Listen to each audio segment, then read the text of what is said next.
All right, troops, we're in the home of Brian. We are checking out some of his personal items of his Star Wars collection. So what we've got over here is a 12 back set, some 20 and 21 backs, and of course just kind of not a complete set by any means, but kind of some random Empire and Return of the Jedi items. I'll pull out a few highlights. Just let's see here. First, let's start with, well, all right, let's see here. I really want to start with the Death Squad Commander. Now, maybe not the most obvious choice. You would wonder, why would we look at a Death Squad Commander as the first figure? Well, it's a 12-back A, which is kind of cool. It's the first series. But the reason why we're pointing it out, it's the only figure that I've ever seen that doesn't have the indentation for a punch, the perforation for a punch.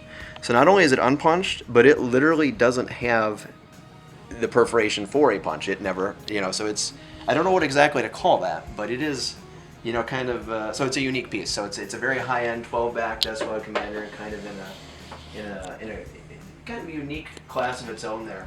Pull out a few other ones. All right, so this one's kind of neat. It's a 12-back Ben AF85, but one of the things that that we like about it in particular is it's a 12-back A, as we can see on the AFA label here. And if you look at the stand between the figure's feet, you can see the skew, which is the matching skew to 38250 on the upper left of the card. So we call that a 12-back A with skew on the figure stand. And so that just makes it, the 12-back A is the first release of the 12-backs. The skew on the figure stand is the first release of the first release. So it's kind of like, the very first versions of anything, whether it's baseball cards or Star Wars figures, are always going to be worth more.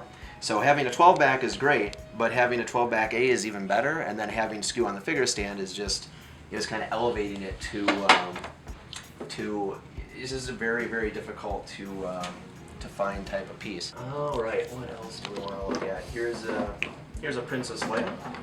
Kind of similar to that Ben Kenobi we looked at. So this is a 12-back A. This one's a 90, so it's even a little better condition than the Ben Kenobi we looked at.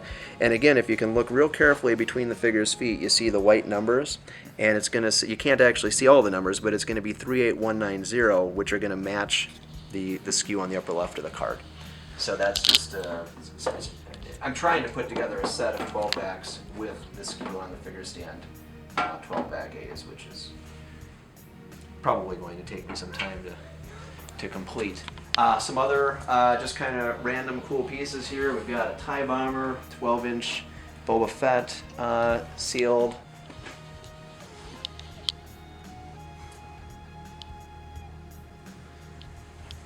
Blue Snaggletooth in kind of baggies and so forth.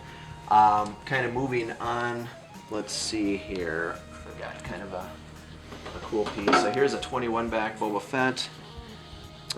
Just real clean condition here, unpunched. And the Power of the Force Anakin's always been kind of one of my favorite personal, probably one of the hardest figures to find back in the early 90s when I started collecting, and still is one of the hardest. So that was always one that I was proud to own. Got a picture over here. The only one that I don't have any toys left from when I was a kid. This is probably why I started this business in the first place, from why I started collecting, is because I didn't have any toys left when I was 15. I watched Return of the Jedi on TV. Here's the only proof that I actually had Star Wars toys. So there's my Christmas when I was 4, and my favorite toy when I was a kid was an AT-AT, and then we've got some action figures in my hand here. So that's kind of a neat memento. And as we swing around here behind us, we've got a case that's mostly full, although not entirely, mostly full of Darth Vader action figures from various countries. Of course, lots of them are American, but we've also got, just for an example, let me open the case here for us. Here we have a French Meccano Darth Vader. And here we've got a Spanish PvP Darth Vader.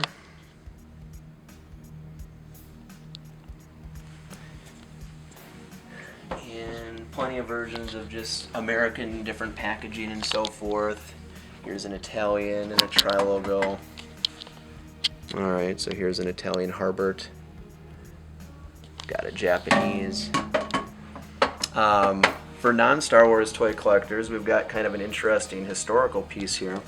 This is the very first Superpowers action figure, which actually doesn't even say Superpowers on the packaging. It says Superheroes. This was the very first mock-up for the Superpowers line. So you can see it says Superheroes with Superpower feature. If you look at it closely, and you probably can't even see it on the camera, but this is actually put together. This card was not manufactured. This Wonder Woman is a sticker. It's a decal. This was made, so this is literally a prototype. This is not, so it's a piece of history, really. This is, look at the back of the card. It's blank. It's white. So it was actually featured back when the internet was still young in Tomart's Publications magazine, and so we've got the magazine, the article that features that. So plenty of other neat items here, but that probably gives us, certainly an overview. It's just, what would you say the overall, AFA's recently been under a lot of fire for legitimacy issues. What are the bigger concerns, or how difficult is it really to spot a fake?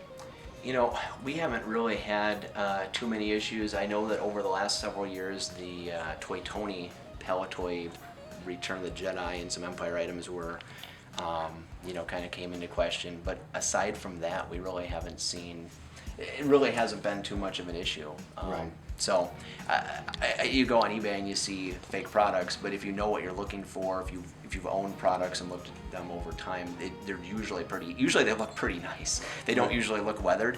Yeah. So where I'd be most concerned is looking at something really mint, because when you see something that's perfect, that's not normal. Well, the old rule, if it's too good to be true, chances So are then that's where you really want to be careful with it, and obviously have it AFA graded and so forth. So. A few other cabinets we've got over here.